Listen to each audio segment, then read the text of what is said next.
Revista Espírita. Quarto ano, 1861. Jornal de Estudos Psicológicos. Publicada sob a direção de Allan Kardec. Novembro de 1861. Reunião Geral dos Espíritas Bordeleses. Discurso do Sr. Sabó. 14 de outubro de 1861. Senhoras, senhores. Dirijamos a Deus a sincera homenagem do nosso reconhecimento por ter lançado, sobre nós, um olhar paternal e benevolente, concedendo-nos o precioso favor de receber os ensinamentos dos bons espíritos que, por sua ordem, vêm cada dia nos ajudar a discernir a verdade do erro, nos dar a certeza de uma felicidade futura, nos mostrar que a punição é proporcional à ofensa, mas nunca eterna, e nos fazer compreender esta justa e equitativa lei da reencarnação, chave da abóbada do edifício espírita, que serve para nos purificar e nos fazer progredir para o bem. A reencarnação, eu disse. Mas para tornar essa palavra mais acessível, cedamos a palavra, um instante, a um de nossos guias espirituais que, para nossa instrução espírita, consentiu em desenvolver em algumas palavras este sério e tão interessante assunto para nossa pobre humanidade. A reencarnação, disse ele, é o inferno, a reencarnação é o purgatório, a reencarnação é a expiação, a reencarnação é o progresso, enfim, ela é a escada santa que todos os homens devem escalar. Seus degraus são as fases das diferentes existências a percorrer para alcançar o cume, porque Deus disse, para ir a Ele, é necessário nascer, morrer e renascer até que se tenha chegado aos limites da perfeição, e ninguém chega a Ele sem ter sido purificado pela reencarnação. Ainda novatos na ciência espírita, não tínhamos, para difundi-la, senão o zelo e a boa vontade. Deus contentou-se com isso e abençoou nossos fracos esforços, fazendo germinar no coração de alguns de nossos irmãos de Bordeaux a semente da palavra divina. Com efeito, desde o mês de janeiro que nos ocupamos com a ciência prática, vimos se reunir a nós um certo número de irmãos que dela se ocupavam isoladamente, outros que ouviram dele falar pela voz da imprensa, ou pela voz do povo. Essa trombeta ressonante está encarregada de fazer saber, sobre todos os pontos da nossa cidade, da aparição desta fé consoladora, testemunha irrecusável da bondade de Deus por seus filhos. Apesar das dificuldades que encontramos em nosso caminho, fortalecidos pela pureza e equidade de nossas convicções, sustentados pelos conselhos de nosso amado e venerado chefe Sr. Allan Kardec, tivemos a doce satisfação, após 9 meses de apostolado, com a ajuda de alguns de nossos irmãos, de poder nos reunir hoje sob seus olhos para a inauguração desta sociedade que, espero, continuará a trazer frutos em abundância. E se derramará como orvalho benfazejo sobre os corações dissecados pelo materialismo, endurecidos pelo egoísmo, inchados pelo orgulho, e levará o bálsamo da resignação aos aflitos e aos sofredores, aos pobres e aos deserdados dos bens terrestres, dizendo-lhes, confiança e coragem, as provas terrestres são curtas comparativamente à eternidade da felicidade que Deus vos reserva em recompensa de vossos sofrimentos e de vossas lutas neste mundo.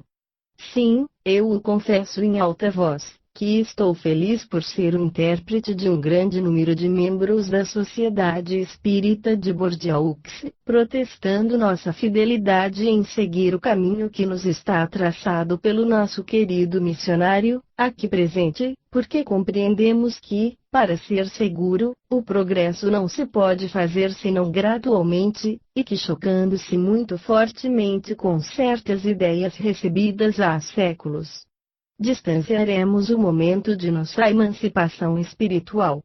É possível que haja, entre nós, opiniões divergentes sobre este assunto, nós a respeitamos. Por nós, caminhamos pouco a pouco, seguindo esta máxima da sabedoria das nações, que vá piano vá sano, chegaremos mais tarde, talvez, mas chegaremos mais seguramente, porque não teremos rompido com a fé dos nossos ancestrais, que será sempre sagrada para nós, qualquer que seja. Sirvamo-nos da luz do Espiritismo, não para abater, mas para nos melhorarmos, para progredir, suportando com coragem e resignação as vicissitudes desta vida.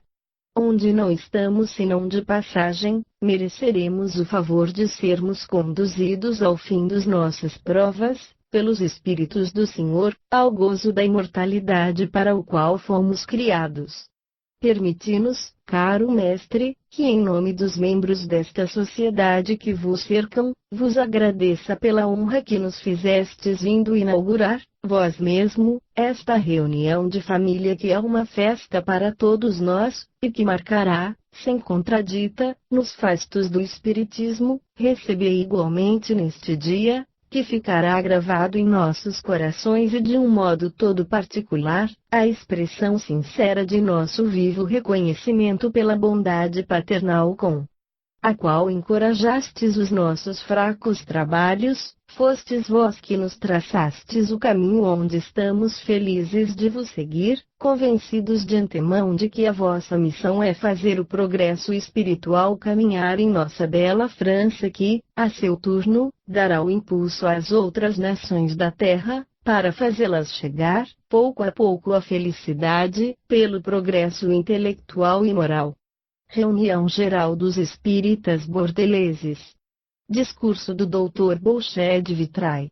Algumas considerações sobre o Espiritismo, lidas em sessão geral quando da passagem do Sr. Allan Kardec por Bordeaux. Pelo Dr. Bouchet de Vitray. 14 de outubro de 1861. Há certas épocas em que a ideia governa o mundo, precedendo esses grandes cataclismos que transformam os homens e os povos. Tanto e mais que a que preside aos interesses temporários, a ideia religiosa toma também sua parte no grande movimento social. Absorvida, frequentemente, pelas preocupações materiais, dela se liberta de repente, ou insensivelmente. Ora como raio que se evade das nuvens, ora como vulcão que mirta surdamente a montanha antes de transpor a cratera. Hoje ela toma um outro gênero de manifestação, depois de se haver mostrado como um ponto imperceptível no horizonte do pensamento, acabou por invadir a atmosfera. O ar está impregnado, ela atravessa o espaço, fecunda as inteligências, prende o mundo inteiro em comoção, e não creais que empresto aqui a metáfora, a expressão da realidade, não, é um fenômeno do qual se tem consciência e que se traduz dificilmente pela palavra. É como um fluido que nos comprime de todas as partes, é alguma coisa de vaga e de indeterminada da qual cada um sente a influência, da qual o cérebro está impregnado, que dele se liberta, frequentemente, como por intuição, raramente como um pensamento formulado explicitamente. A ideia religiosa, dizemos espírita, toma seu lugar no balcão do negociante, no consultório do médico, no estudo do advogado e do procurador judicial, na oficina do operário, nos campos e nas casernas. O nome de nosso grande, de nosso querido missionário espírita, está em todas as bocas, como sua imagem está em todos os nossos corações, e todos os olhos estão fixados sobre este ponto culminante, digno intérprete dos ministros do Senhor.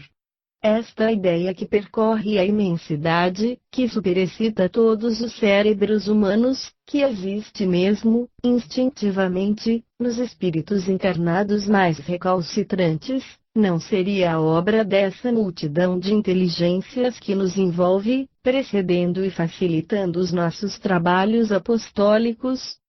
Sabemos que o testemunho da autenticidade de nossa doutrina remonta à noite dos tempos, que os livros sagrados, base fundamental do cristianismo, as relatam, que vários pais da Igreja, entre outros Tertuliano e Santo Agostinho, afirmam-lhe a realidade, mesmo as obras contemporâneas dela fazem menção, e não posso resistir ao desejo de citar uma passagem de um opúsculo publicado em 1843, que parece expor analiticamente toda a quintessência do Espiritismo. Algumas pessoas põem em dúvida a existência de inteligências superiores, incorpóreas, se não gênios presidindo a administração do mundo, e mantendo um comércio íntimo com alguns seres privilegiados. Foi para eles que escrevi as linhas que se seguem, elas lhes darão, espero, a convicção. Em todos os reinos da natureza, é uma lei que as espécies se escalonem desde os infinitamente pequenos até os infinitamente grandes. É por graus imperceptíveis que se passa do inseto ao elefante, do grão de areia ao mais imenso dos globos celestes. Essa graduação regular está evidente em todas as obras sensíveis do Criador, ela deve, pois, se encontrar em suas obras-primas, a fim de que a escala seja contínua para subir até ele. A distância prodigiosa que existe entre a matéria inerte e o homem dotado de razão parece estar preenchida pelos seres orgânicos, mas privados dessa nobre prerrogativa. Na distância infinita entre o homem e seu autor se encontra o lugar dos puros espíritos. Sua existência é indispensável para que a criação esteja acabada em todos os sentidos. Há, pois, também o mundo dos espíritos, cuja variedade é tão grande quanto a das estrelas que brilham no firmamento. Há também o universo das inteligências que, pela sutileza, a prontidão e a extensão de sua penetração, se aproximam mais e mais da inteligência soberana. Seu desejo, já manifestado na organização do mundo visível, continua até a perfeita consumação no mundo invisível. Todas as religiões proclamam a existência desses seres imateriais, todas o representam como se imiscuindo nos assuntos humanos na qualidade de agentes secundários. Negar sua intervenção nas peripécias humanitárias é evidentemente negar os fatos sobre os quais repousam as crenças de todos os povos, de todos os filósofos e de todos os sábios, remontando até a mais alta antiguidade. Certamente aquele que traçou esse quadro era espírita do fundo da alma. A este esboço incompleto falta o dogma essencial da reencarnação, assim como as consequências morais que o ensino dos espíritos impõe aos adeptos do espiritismo. A doutrina espírita existia no estado de intuição nas inteligências e nos corações. Vós aparecestes, vós, Senhor, eleito de Deus, o Todo-Poderoso se apoiou sobre uma vasta erudição, sobre um espírito elevado e de uma retidão completa, uma mediunidade privilegiada. Todos os elementos das verdades eternas estavam disseminados no espaço. Era preciso fixar a ciência, levar a convicção às consciências ainda indecisas, reunir todas as inspirações emanadas do Altíssimo, em um corpo substancial de doutrina. A obra caminhou, e o pólen escapado dessa antera intelectual produziu a fecundação. Vosso nome é a bandeira sob a qual nos alinharemos à porfia.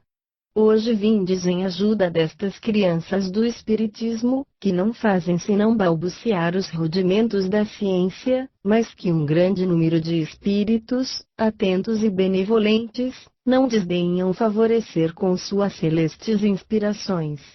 Já, e disso nos felicitamos, no meio desse congresso de inteligências dos dois mundos, as paixões mais se revoltam em torno da obra regeneradora. Já o falso saber, o orgulho, o egoísmo e os interesses humanos se voltam contra o espiritismo em testemunho de seu poder, ao passo que o grande motor desse progresso ascensional para as regiões celestes, Deus, oculto atrás dessa nuvem de teorias odiosas e quiméricas, permanece calmo.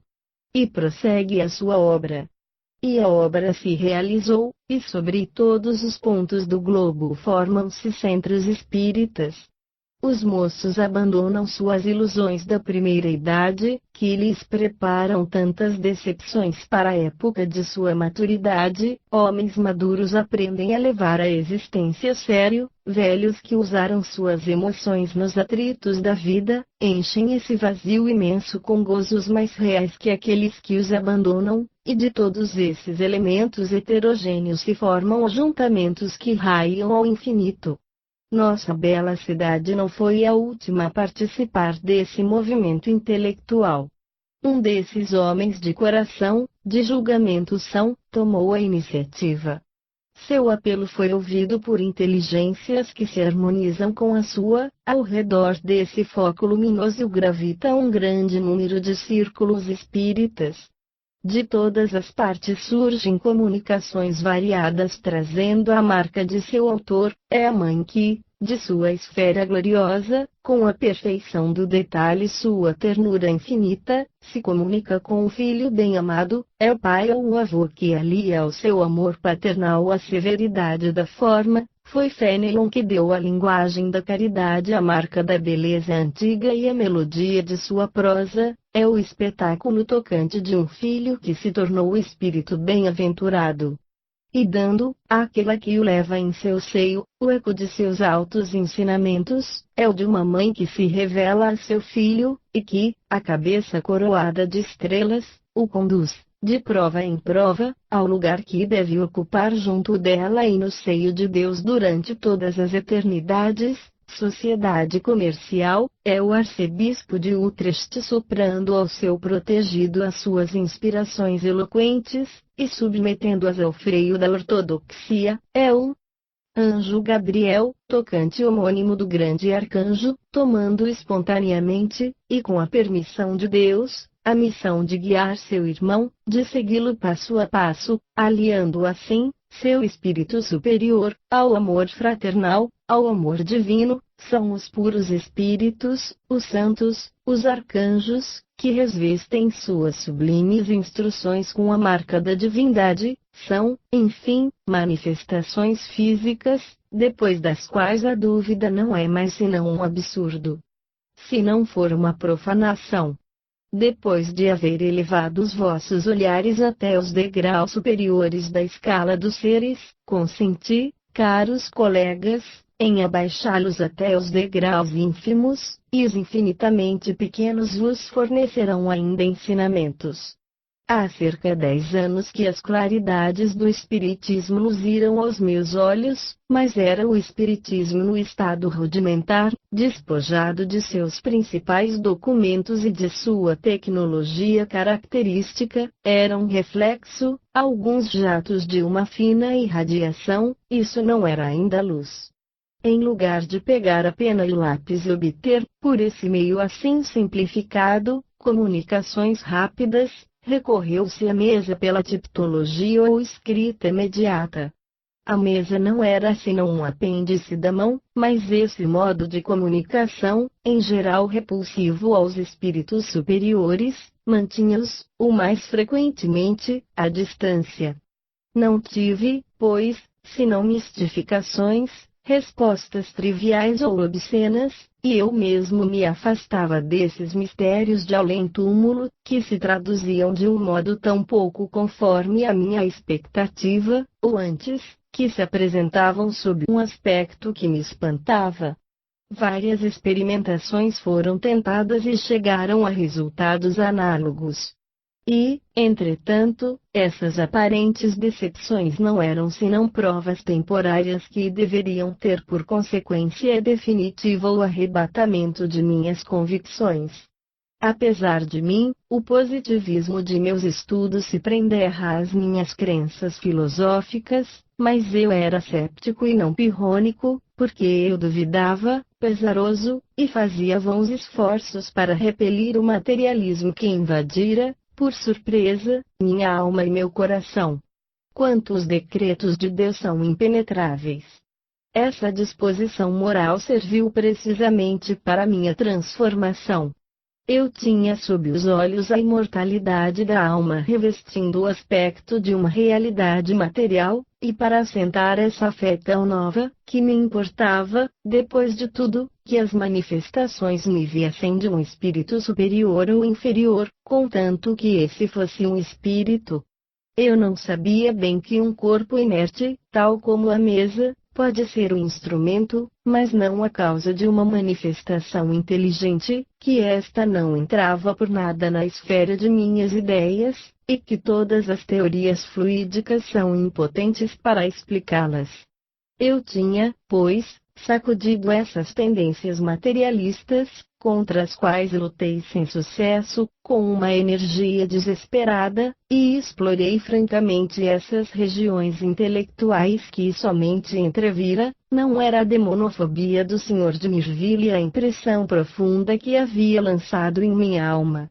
Era preciso, por contrapartida de seu livro, esse tratado tão luminoso, tão substancial, tão pleno de verdades consoladoras, escrito sob o ditado de inteligências celestes por um espírito encarnado, mas um espírito de elite, ao qual, desde esse dia, foi revelada sua missão sobre a Terra.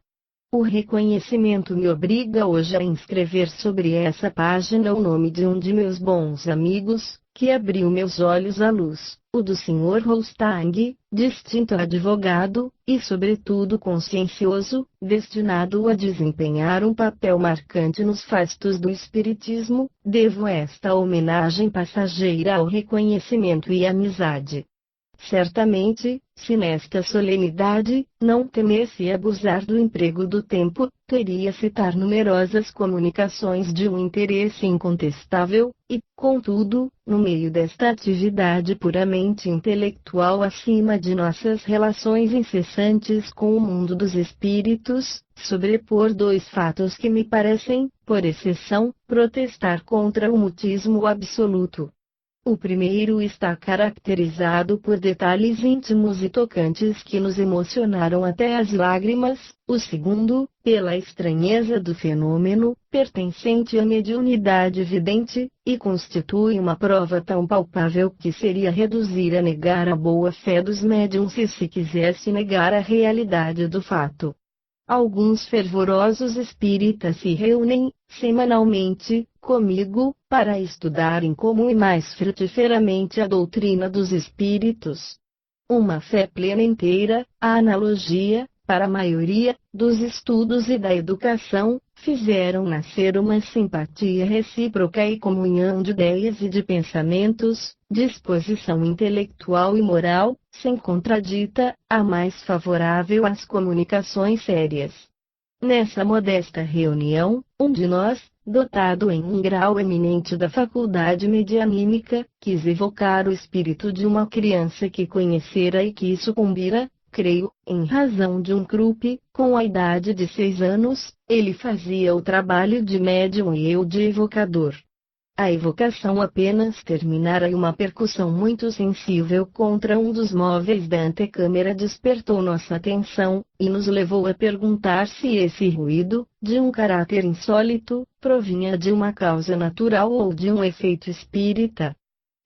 Nos responderam nossos guias, os companheiros de Estelle, era o nome que tinha jovem durante a sua vida terrestre, que vinham à frente de sua jovem amiga, e nós seguimos, pelo pensamento, esse gracioso cortejo planando no espaço.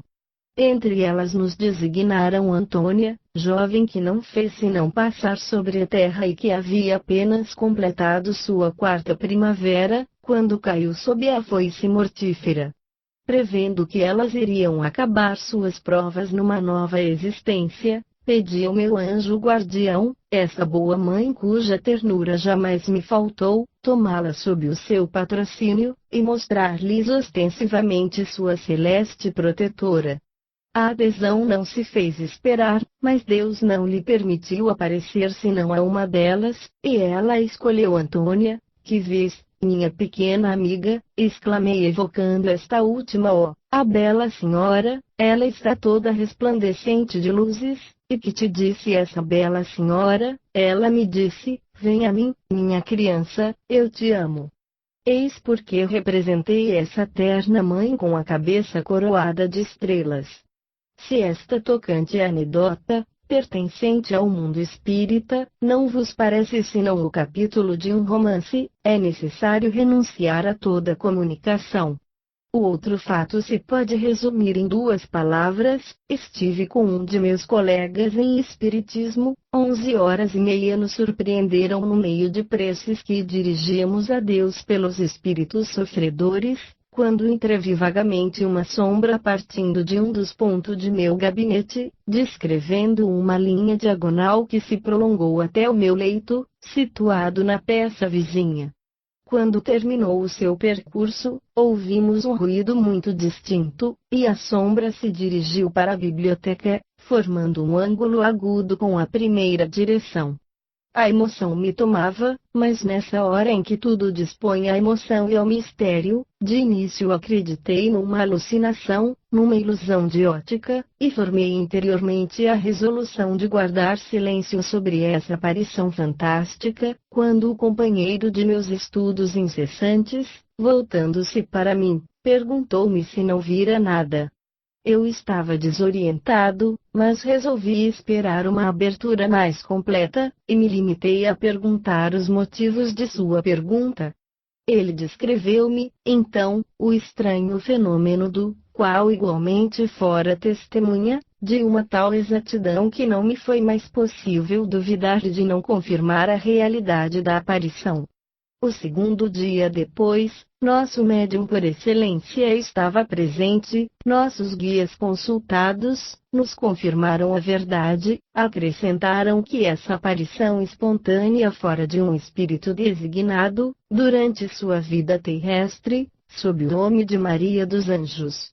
Foi-nos permitido evocá-lo, e o resultado de nossas perguntas foi que ela nascera na Espanha, que tomara o véu, que a sua vida fora por muito tempo sem censuras, mas que uma falta grave, a qual a morte não deixara o tempo de expiação, era a causa de seus sofrimentos no mundo dos espíritos. Alguns dias depois, o acaso, ou antes a vontade de Deus, nos preparou um segundo controle desse fato estranho. Um espírita, jovem mecânico de uma inteligência notável, passara comigo a última parte de sua noite. Enquanto eu conversava com ele, notei que seu olhar tomava uma fixação singular. Ele não esperou minha pergunta para me dar a explicação dessa circunstância. Ao mesmo tempo em que unhei os olhos dirigidos para mim, vi distintamente a silhueta de uma mulher que, da janela, avançou para a poltrona vizinha, diante da qual ajoelhou-se. Tinha o aspecto de uma pessoa de 25 anos, estava vestida de preto, a parte superior do busto estava recoberta com uma capa, estava com a cabeça coberta com uma espécie de lenço ou touca. Essa descrição concordava perfeitamente com a ideia que eu fizera da religiosa espanhola, e o lugar onde ela se prosternou está junto daquele em que eu tinha o hábito de oferecer a Deus, nessa posição, minhas preces para os falecidos. Para mim, era Maria dos Anjos. Sem dúvida os incrédulos e os falsos espíritas rir-se-ão de minha certeza, e verão nesse fato 3 visionários em lugar de um. Quanto aos espíritas sinceros, eles acreditarão em mim, sobretudo, quando afirmar sob palavra de honra.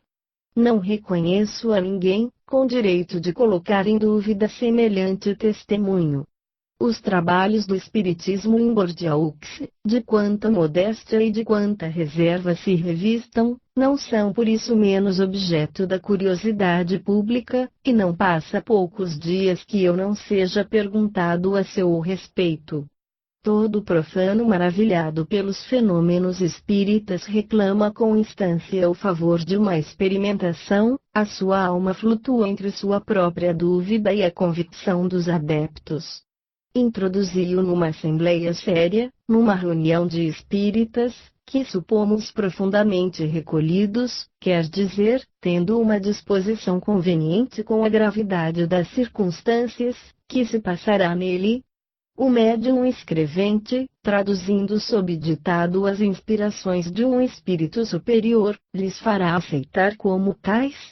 Disso fiz a deplorável experiência: se a comunicação traz a marca da inspiração celeste, seu mérito será atribuído ao talento do médium; se o pensamento do mensageiro de Deus toma a tinta do meio por onde ele passa, parecerá, muito certamente, uma concepção toda humana. Nesta circunstância, eis a minha regra de conduta: ela está previamente traçada pelo homem da providência, por esse missionário do pensamento, que possuímos momentaneamente, que, de seu centro habitual de atividade, continuará a fazer irradiar sobre nós os tesouros celestes, dos quais uma graça especial o faz o dispensador.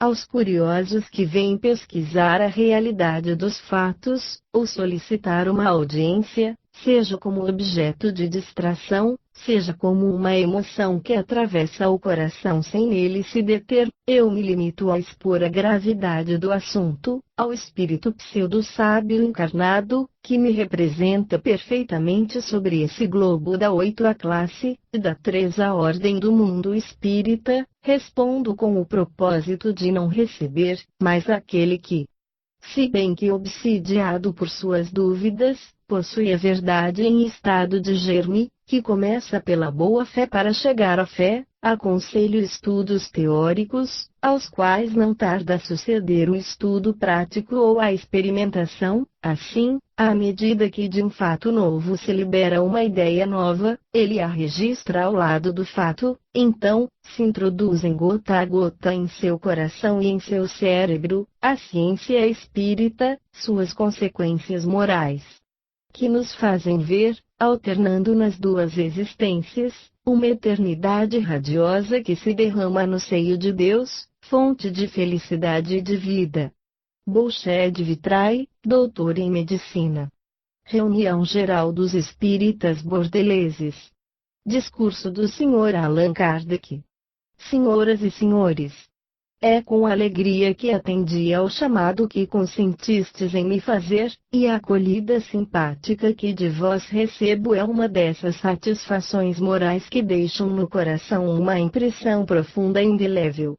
Se estou feliz com essa acolhida cordial, é que nela vejo uma homenagem prestada à doutrina que professamos e aos bons espíritos que nos ensinam, bem mais do que a mim pessoalmente, que não sou senão um instrumento nas mãos da providência. Convencido da verdade desta doutrina e do bem que ela está chamada a produzir, tratei de coordenar-lhe os elementos, esforcei-me por torná-la clara e inteligível para todos. É tudo da parte dela que me reverte, também jamais me coloquei como seu criador, a honra inteira dela é dos espíritos, pois, só a eles que devem se reportar os testemunhos de vossa gratidão, e não aceito os elogios que consentis em me dar, senão como um encorajamento para prosseguir minha tarefa com perseverança. Nos trabalhos que fiz para alcançar o objetivo que me propus, sem dúvida, fui ajudado pelos espíritos, assim como eles me disseram várias vezes, mas sem nenhum sinal exterior de mediunidade. Não sou, pois, médium no sentido vulgar da palavra, e hoje compreendo que é feliz para mim que assim seja. Por uma mediunidade efetiva, não teria escrito senão sob uma mesma influência, seria levado a não aceitar com verdade senão o que me teria sido dado, e isso talvez errado, ao passo que, na minha posição, convinha que tivesse uma liberdade absoluta para tomar o bom por toda parte onde ele se encontrasse, de qualquer lado que viesse. Portanto, pude fazer uma escolha de diversos ensinamentos, sem prevenção, e com inteira imparcialidade. Vi muito, estudei muito, muito observei, mas sempre com um olhar impassível, e não ambiciono nada de mais do que ver a experiência que adquiri ser aproveitada pelos outros, dos quais estou feliz de poder evitar os escolhos inseparáveis de todo noviciado. Se trabalhei muito, e se trabalho todos os dias, disso estou bem largamente recompensado pela marcha tão rápida da doutrina, cujos progressos ultrapassam tudo o que era permitido esperar pelos resultados morais que produz, e estou feliz por ver que a cidade de Bordeaux não só não permanece atrás deste movimento, mas se dispõe a caminhar à frente pelo número e a qualidade dos adeptos. Se considera que o Espiritismo deve sua propagação às suas próprias forças, sem o apoio de nenhum dos auxiliares que comumente fazem o sucesso, e apesar dos esforços de uma oposição sistemática, ou antes por causa mesmo desses esforços, não se pode deixar de ver aí o dedo de Deus. Se seus inimigos são poderosos, uma vez que não puderam paralisar-lhe o voo, é preciso, pois, convir que é mais poderoso que eles, e que, como a serpente da fábula, usam em vão seus dentes contra uma lima de aço.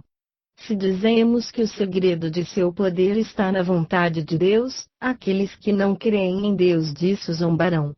Há também muitas pessoas que não negam a Deus, mas que pensam ser mais fortes que Ele, estes não riem, opõem barreiras que creem intransponíveis, e, no entanto, o Espiritismo as transpõe todos os dias, sob seus olhos, é que, com efeito, ele aure em sua natureza, em sua própria essência, uma força irresistível. Qual é, pois, o segredo dessa força? Devemos escondê-la, de medo que, uma vez conhecida, a exemplo de Sansão, seus inimigos disso se aproveitem para vencê-lo?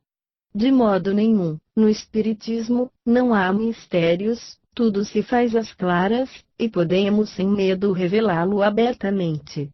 Embora eu haja já dito, talvez não seja fora de propósito repeti-lo aqui, a fim de que se o saiba bem, que se entregamos aos nossos adversários o segredo de nossas forças, é porque conhecemos também o seu lado fraco. A força do Espiritismo tem duas causas preponderantes. A primeira é a que torna felizes aqueles que o conhecem, o compreendem e o praticam. Ora, como há muitas pessoas infelizes, ele recruta um inumerável exército entre aqueles que sofrem. Quer-se-lhe tirar esse elemento de propagação? Que se tornem os homens de tal modo felizes, moral e materialmente, que não tenham mais nada a desejar, nem neste mundo e nem no outro, não pedimos mais, uma vez que o objetivo será atingido.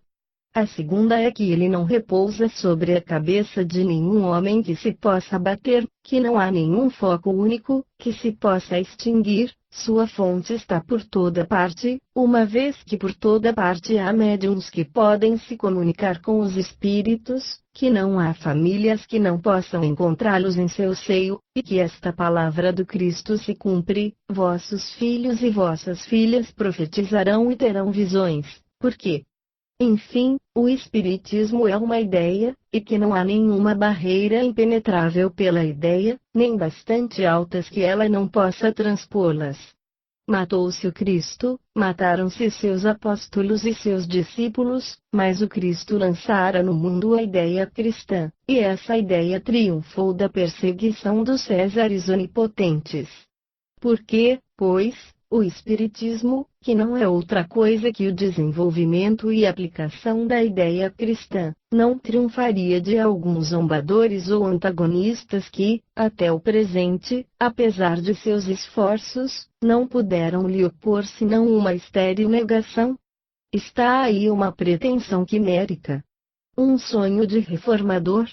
Os fatos aí estão para responder. O Espiritismo, a despeito de tudo e contra tudo, penetra por toda a parte, como o pólen das flores, é levado pelos ventos, e toma raiz nos quatro cantos do mundo, porque por toda a parte encontra uma terra fecunda em sofrimentos, sobre os quais derrama um bálsamo consolador. Suponde, pois, o estado mais absoluto que a imaginação possa sonhar, recrutando o exílio e a nobreza desses esbirros para deter a ideia em sua passagem, isso impedirá os espíritos de entrarem em sua casa, de se manifestarem espontaneamente, impedirá a formação dos médiuns na intimidade das famílias. Suponhamo-lo bastante forte para impedir de escrever, para impedir a leitura dos livros, pode-se impedir de ouvir, uma vez que há médiuns audientes. Impedir-se-á ao pai de receber as consolações do filho que perdeu? Vede, pois, que é impossível, e que eu tinha razão em dizer que o Espiritismo pode, sem temor, entregar o segredo de suas forças aos seus inimigos. Seja, dir-se-á, quando uma coisa é inevitável, é preciso aceitá-la, mas se for uma ideia falsa ou má, não tem razão em entravá-la. Seria preciso primeiro provar que ela é falsa, ora, até o presente, que é o que opõe os seus adversários. Zombarias e negativas que, em boa lógica, jamais passaram por argumentos, mas uma refutação séria, sólida, uma demonstração categórica, evidente, onde a encontrais, em nenhuma parte, não menos nos críticos da ciência quanto a Lures. Por outro lado, quando uma ideia se propaga com a rapidez do raio, quando encontra inumeráveis ecos nas classes mais esclarecidas da sociedade, quando tem suas raízes em todos os povos, desde que há homens sobre a terra, quando os maiores filósofos sagrados e profanos a proclamaram, é ilógico supor que não repousa senão sobre a mentira e a ilusão. Todo homem sensato, o que não esteja cego pela paixão ou pelo interesse pessoal, dirá que deve ali ter alguma coisa de verdade, e pelo menos o homem prudente, antes de negar, suspenderá seu julgamento. A ideia é má. Se ela é verdadeira, se não é senão uma aplicação das leis da natureza, parece difícil que possa ser má, a menos que se admita que Deus haja feito mal o que fez. Como uma doutrina seria má quando ela torna melhores aqueles que a professam, quando consola os aflitos, dá resignação ao infeliz, leva a paz às famílias, acalma a efervescência das paixões, impede o suicídio. Ela é, dizem alguns, contrária à religião. Eis a grande palavra com a qual tentam assustar os tímidos e aqueles que não a conhecem. Como uma doutrina que torna melhor, que ensina a moral evangélica, que não prega senão a caridade, o esquecimento das ofensas, a submissão à vontade de Deus, seria contrária à religião? Isso seria um contrassenso, afirmar que semelhante coisa seria o processo da própria religião, é por isso que digo que aqueles que falam assim não a conhecem. Se tal fosse esse resultado, por que conduziria as ideias religiosas àqueles que não creem em nada? Por que faria orar aqueles que haviam esquecido de fazê-lo desde a sua infância? Aliás, há uma outra resposta igualmente peremptória: o Espiritismo é estranho a toda questão dogmática. Aos materialistas prova a existência da alma, aqueles que não creem senão no nada, prova a vida eterna, aqueles que creem que Deus não se ocupa com as ações dos homens, prova as penas e as recompensas futuras, destruindo o materialismo, destrói a pior praga social, eis o seu objetivo. Quanto às crenças especiais, delas não se ocupa, e deixa a cada um toda a liberdade. O materialista é o maior inimigo da religião, o espiritismo.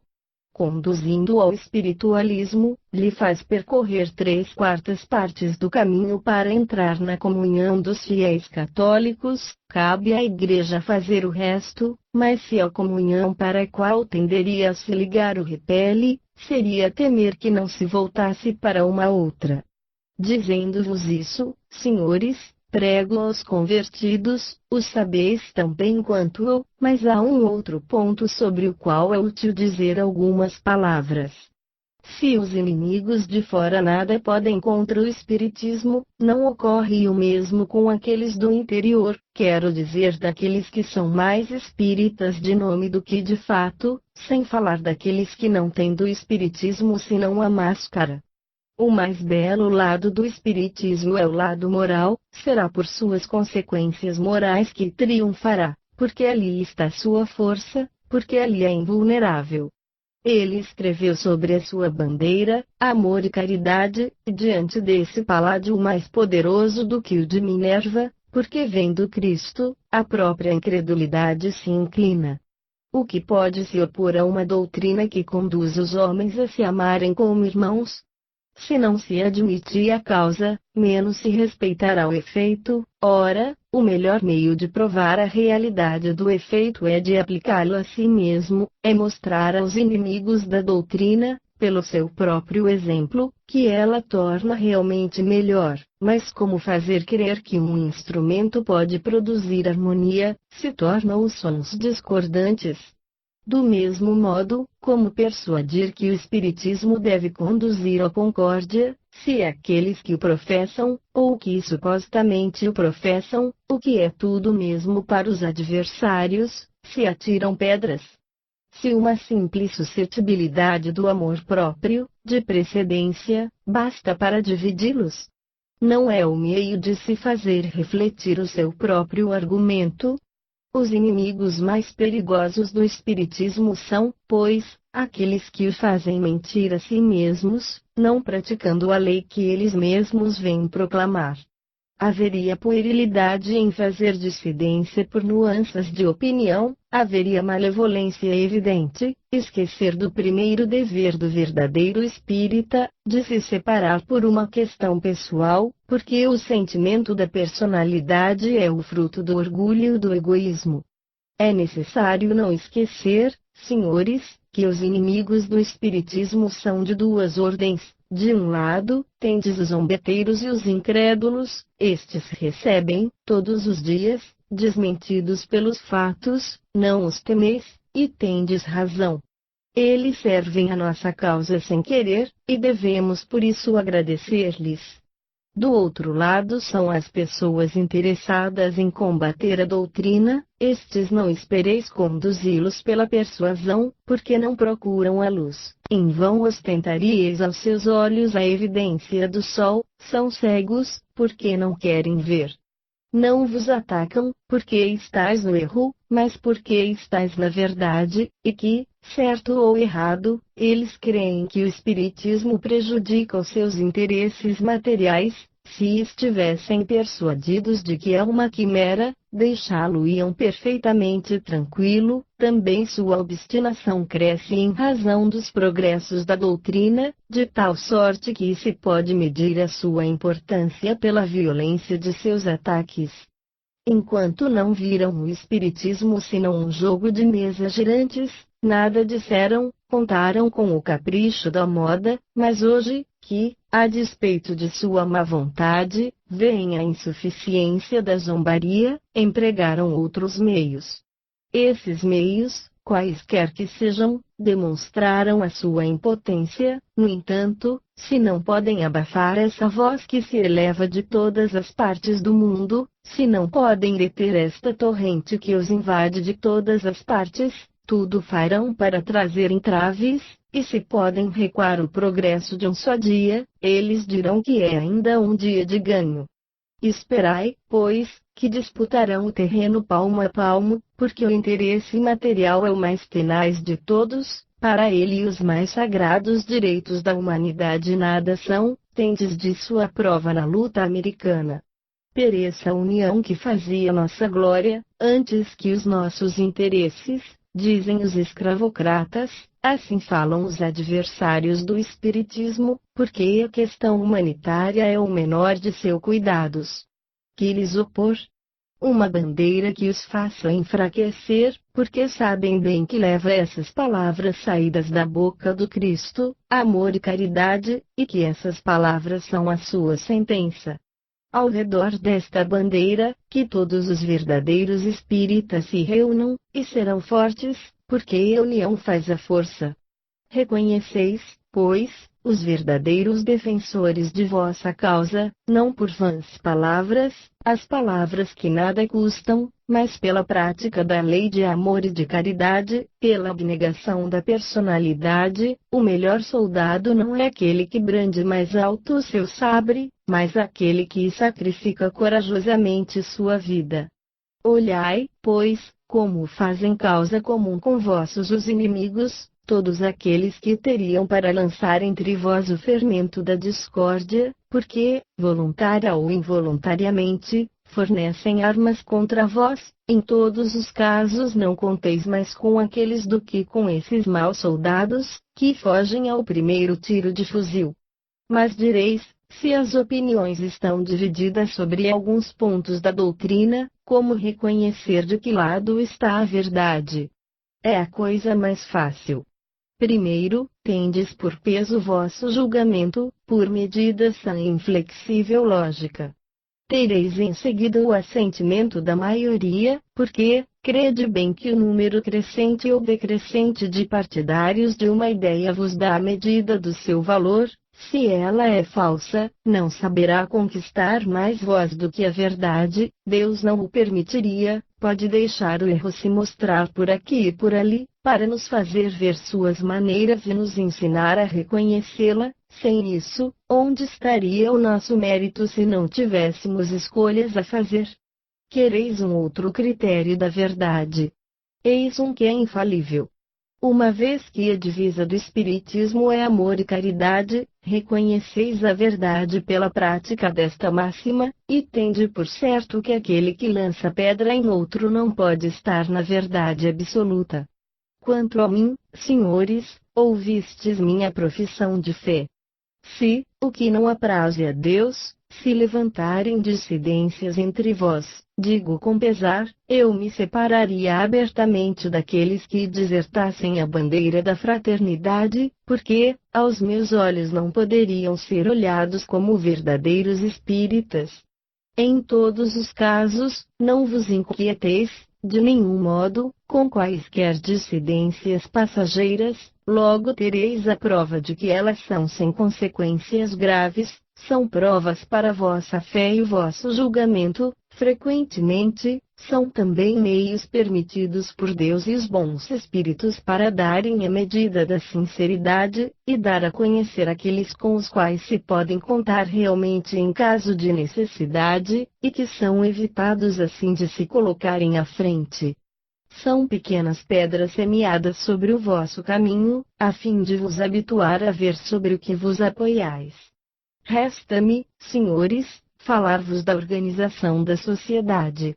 Uma vez que consentis em pedir a minha opinião, direi o que já disse o ano passado em Lyon, os mesmos motivos me levam a vos desviar, com todas as minhas forças, do projeto de formar uma sociedade única, abarcando todos os espíritas da cidade, o que seria simplesmente impraticável pelo número crescente de adeptos. Não tardaríeis a ser detidos por obstáculos materiais e por dificuldades morais maiores ainda que disso demonstrariam a impossibilidade, vale mais, pois, não empreender uma coisa que sereis obrigado a renunciar.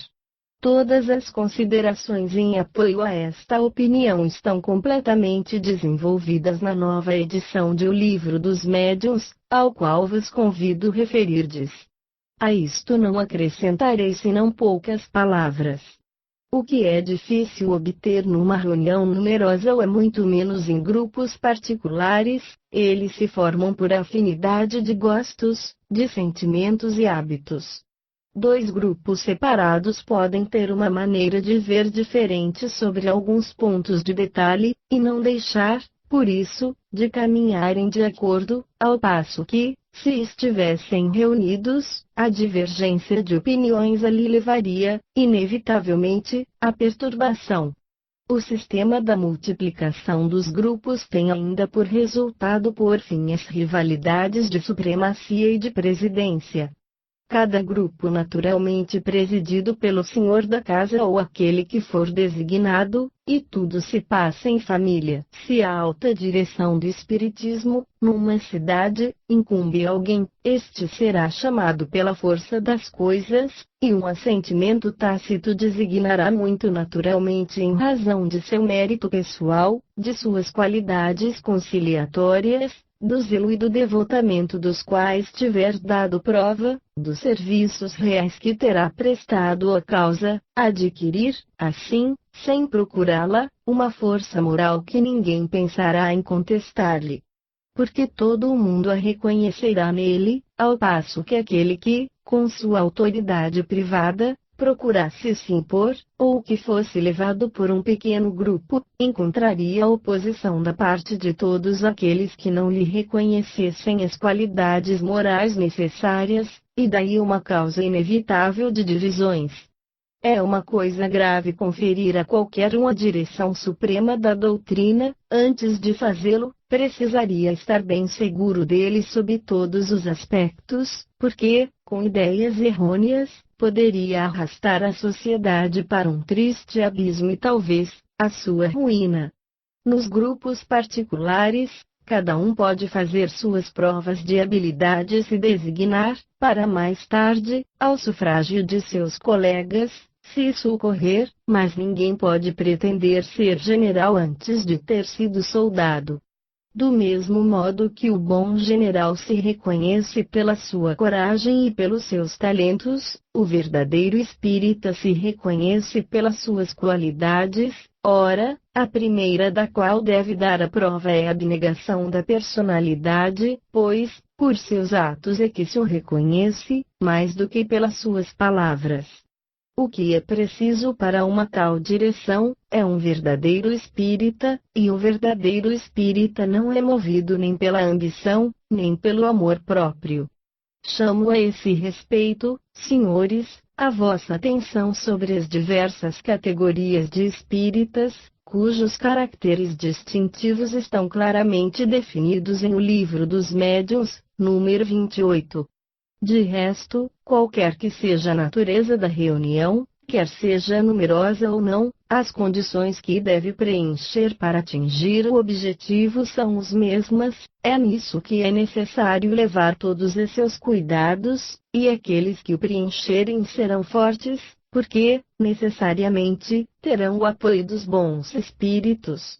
Essas condições estão mencionadas em O Livro dos Médiuns, número 341. Um erro bastante frequente, nos novos adeptos, é o de se crer tornarem-se mestres depois de alguns meses de estudo. O Espiritismo é uma ciência imensa, como sabeis, e cuja experiência não pode se adquirir senão com o tempo, nisso como em todas as coisas. Há nessa pretensão, de não ter mais necessidade de conselhos de outrem e de se crer acima de todos, uma prova de insuficiência, uma vez que falta um dos primeiros preceitos da doutrina, a modéstia e a humildade. Quando os espíritos maus encontram semelhantes disposições num indivíduo, não deixam de superexcitá-los e entretê-los, persuadindo-os de que só eles possuem a verdade. É um dos escolhos que se podem encontrar, e contra o qual acreditei dever vos prevenir, acrescentando que não basta mais se dizer espírita como se dizer cristão, é preciso prová-lo pela prática.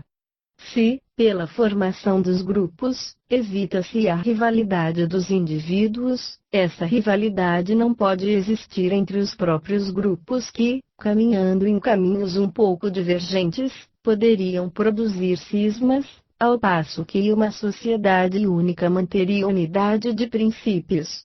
A isso respondo, que o inconveniente que se assinala não seria evitado, uma vez que aqueles que não adotassem os princípios da sociedade dela se separariam, e nada os impediria de manterem-se afastados. Os grupos são tantas pequenas sociedades que caminharão, necessariamente, no mesmo caminho se adotarem todas a mesma bandeira, e as bases da ciência consagradas pela experiência. Chamo igualmente, a esse respeito, a vossa atenção sobre o número 348 de O Livro dos Médiuns. Aliás, nada impede que um grupo central seja formado de delegados diversos de grupos particulares que se encontrariam assim como um ponto de união e um correspondente direto com a sociedade de pares. Depois, Todos os anos, uma Assembleia Geral poderia reunir todos os adeptos e se tornar assim uma verdadeira festa do Espiritismo.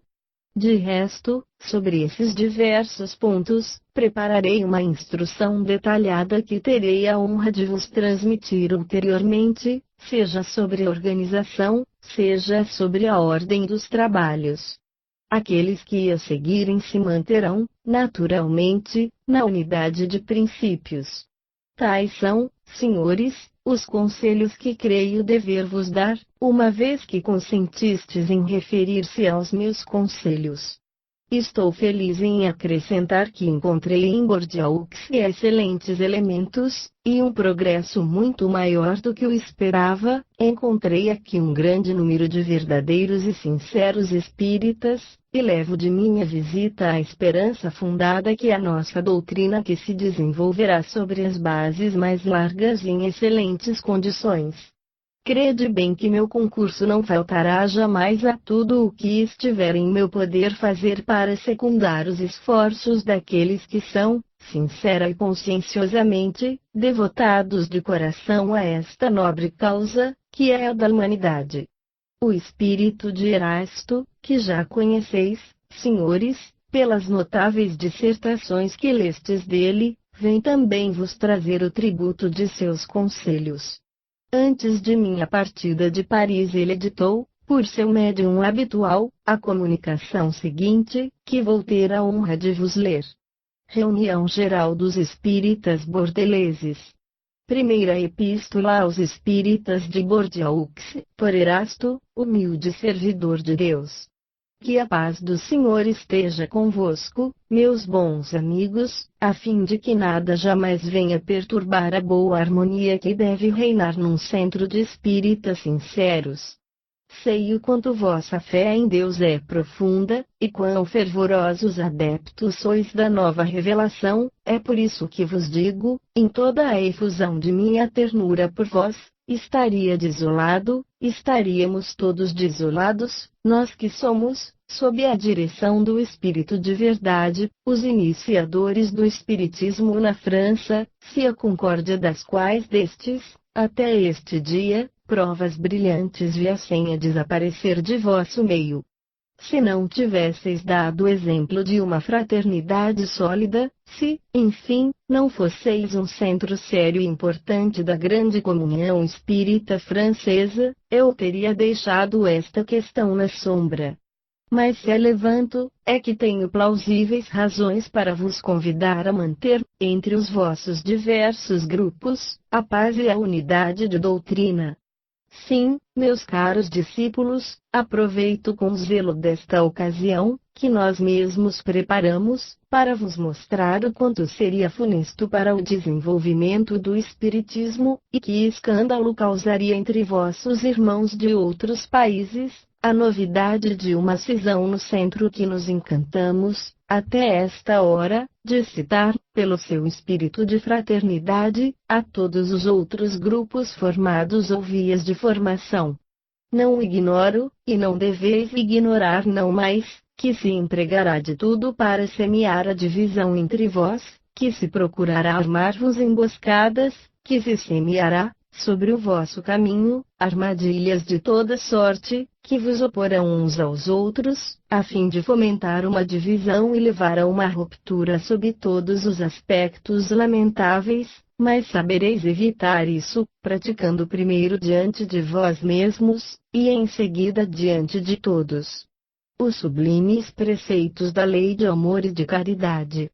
Não, disso estou convencido, não dareis aos inimigos de nossa santa causa, a satisfação de dizer, vede esses espíritas de Bordeaux, que nos mostravam como caminhando na vanguarda dos novos crentes, não sabem mesmo estar de acordo entre si. É aí, meus caros amigos, onde vos esperam, onde nos esperam a todos.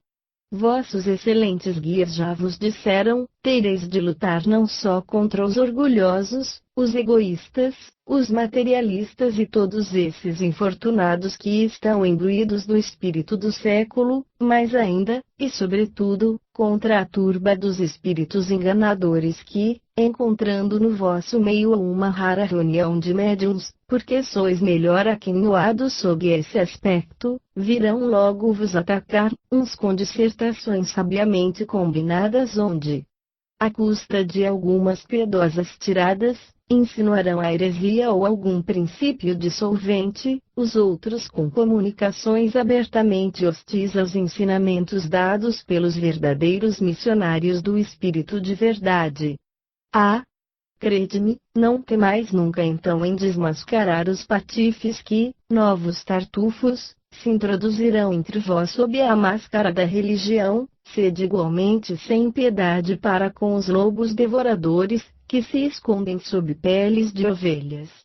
Com a ajuda de Deus, que não invocareis jamais em vão, e com a assistência dos bons espíritos que vos protegem, permanecereis inquebrantáveis em vossa fé, os maus espíritos vos acharão invulneráveis, e quando virem suas flechas se enfraquecerem contra o amor e a caridade, que animam os vossos corações, se retirarão muito confusos numa campanha em que não terão recolhido senão a impossibilidade e a vergonha. Olhando como subversiva toda doutrina contrária à moral do Evangelho e às prescrições gerais do Decálogo, que se resumem nesta lei concisa: amai a Deus acima de tudo e vosso próximo como a vós mesmos, permanecereis invariavelmente unidos. De resto, em todas as coisas, é preciso saber se submeter à lei comum. Não compete a ninguém subtrair-se dela, e de querer impor sua opinião e seu sentimento, quando estes não são aceitos pelos outros membros de uma mesma família espírita, e nisso, vos convido com instância a vos modelar sobre os usos e os regulamentos da Sociedade de Estudos Espíritas de Paris, onde ninguém, qualquer que seja a sua classe, sua idade, os serviços prestados ou a autoridade adquirida, pode substituir sua iniciativa pessoal à da sociedade da qual faz parte, a fortiori, e nada empenharem pelas diligências que ela não aprovou.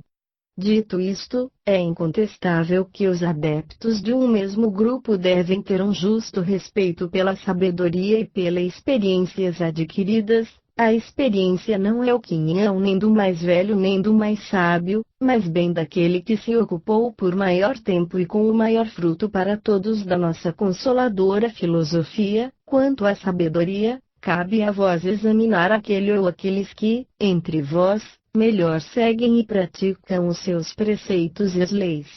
No entanto, meus amigos, antes de seguir as vossas inspirações, tendes, não esqueçais, vossos conselheiros e vossos protetores etéreos para consultar, estes jamais vos faltarão quando os solicitardes com fervor e com um objetivo de interesse geral. Para isso, vos são necessários bons médiuns, e aqui vejo excelentes deles no meio dos quais não tereis senão que escolher.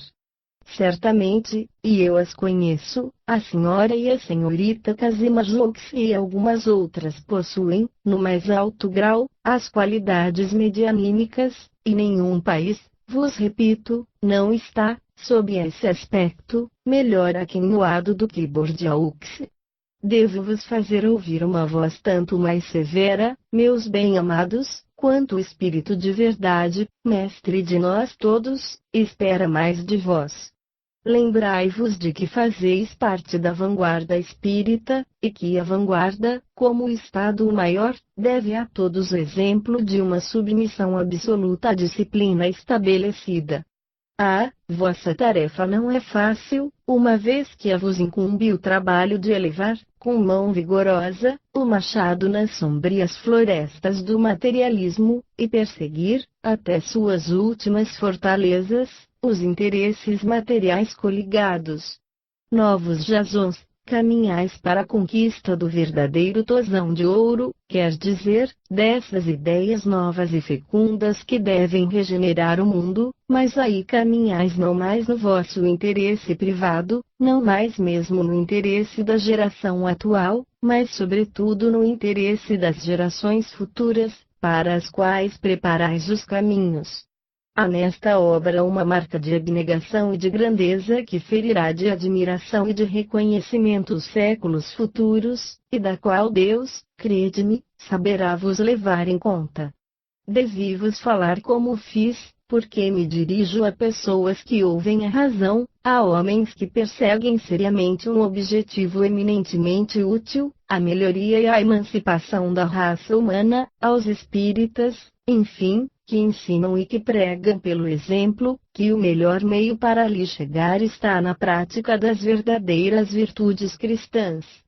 Devi-vos falar assim, porque era preciso vos premunir contra um perigo, vou-lo assinalando, era meu dever, vim cumpri-lo. Também, agora, posso encarar sem inquietação o futuro, porque estou convencido de que minhas palavras aproveitarão a todos e a cada um, e que o egoísmo, o amor próprio ou a vaidade, não terão doravante nenhuma presa sobre os corações onde a verdadeira fraternidade reinará sem divisão.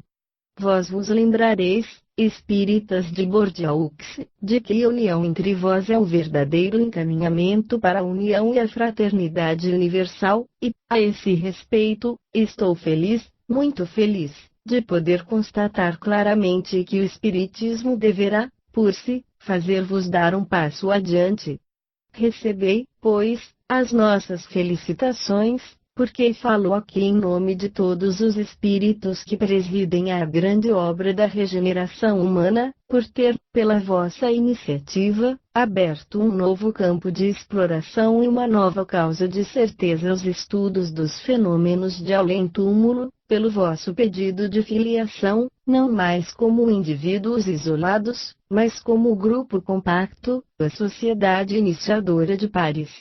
Reconheço a importância dessa providência, a alta sabedoria de vossos guias principais, e disso agradeço o terno Fenelon e seus fiéis coadjutores Georges e Marius, que presidem com ele as vossas piedosas reuniões de estudo.